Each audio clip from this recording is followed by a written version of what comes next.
Hi, people. Welcome to the Town Library's Story Shelf. We are on week 4.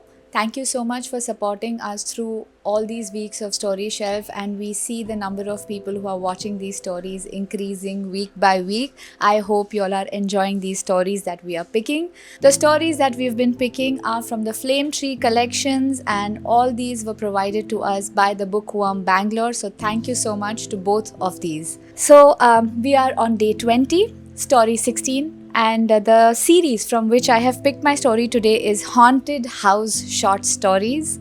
The story in which I have picked is called Nina by John M. McLevin. We are going to do part 1 today and splitting the story into 2. A quiet house, a lingering presence, and a mystery waiting to unfold. Let's get into the story. Nina. The tenement was by far the oldest of the abandoned buildings they had considered for renovation.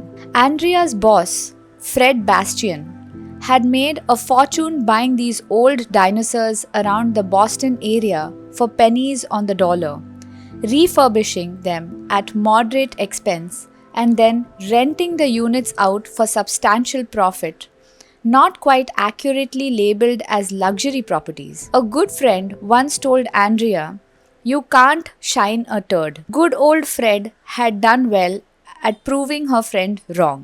In nearly 8 years as an interior designer, Andrea had become very good at recognizing the potential in properties. She could envision the grand foyer hidden in an old, decrepit entryway, or the beauty in converting a dilapidated old attic into an open concept loft. Fred Bastian recognized the profitability of Andrea's talent and capitalized many-fold on it. Andrea climbed the stairway to the 5th floor, stepping over a riser that had a little too much to give, and stood on the top landing, sweeping her flashlight back and forth over the deteriorated carpet.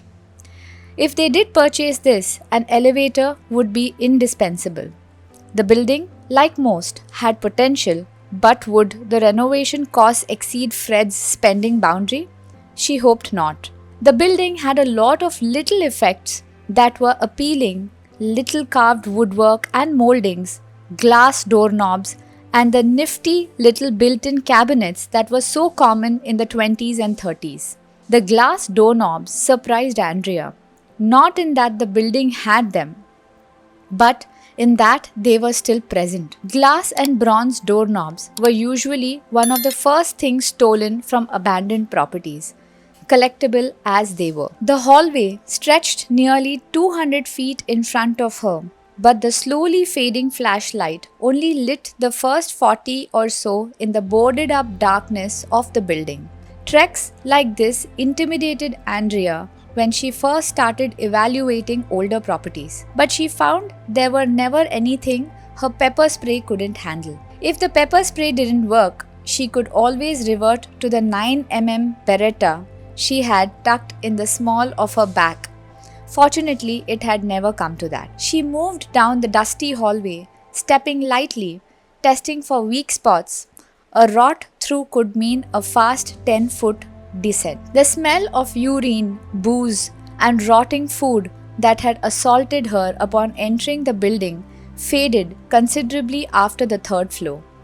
The 5th floor only offered the lonely smell of desertion. Counting doorways, as was her habit, a reference act not unlike Hansel and Gretel's breadcrumb trail, she counted down the corridor, but stopped in front of a unit, 518. The door was closed, which wasn't unusual, but Andrea could swear she heard singing coming from inside. She had heard plenty mournful renditions in other abandoned buildings, but they were usually the drunken lamentations of the homeless, inebriated, or any mixture thereof.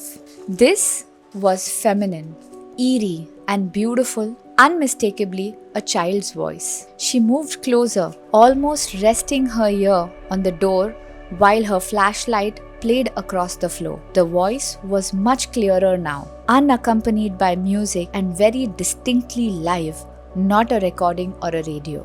Andrea reached out and gently pushed the door. It opened with a click that echoed throughout the fifth floor, betraying the claustrophobic confines of the darkness. No way, Andrea thought as the door slightly swung open on smooth hinges as if oiled weakly instead of 30 years ignored.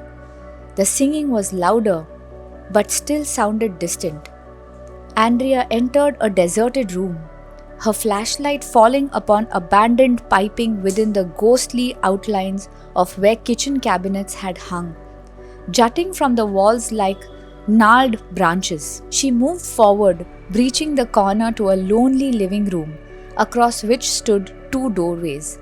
One opened, one closed. From beneath the closed door, a band of light emanated, looking as bright as fire in the muted gloom of the old room. She raised the flashlight and swept the beam over the doorway. Once white, now yellowed with age, the door looked very much like the other doors throughout the building, the only difference being that instead of a clear glass knob, this one was uncommonly rich shade of amber. Andrea quietly approached the doorway and halted when the singing from within stopped.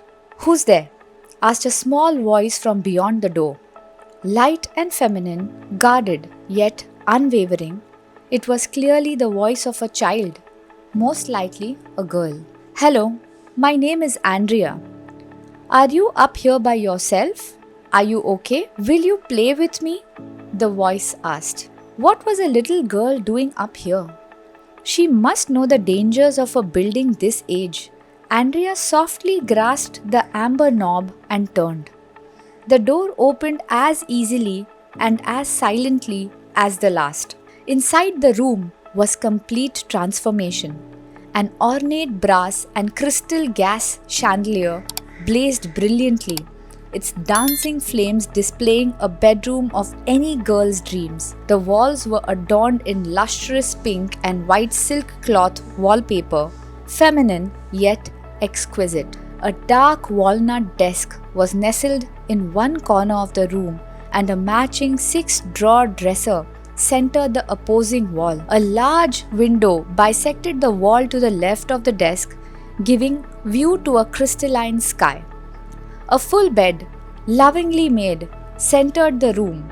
A pink and white comforter, a lacy skirt, and shams matched the curtains and wallpaper perfectly. Andrea was astonished by the pure innocence of the room, but most of all, the dolls. Hundreds of dolls, perfectly propped on the floor, the desk, the bed, on every available surface. White dolls, black dolls, Asian dolls, Hispanic dolls.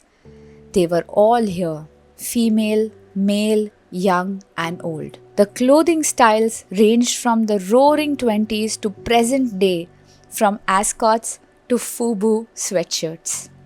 "Will you play with me?" the little voice asked again.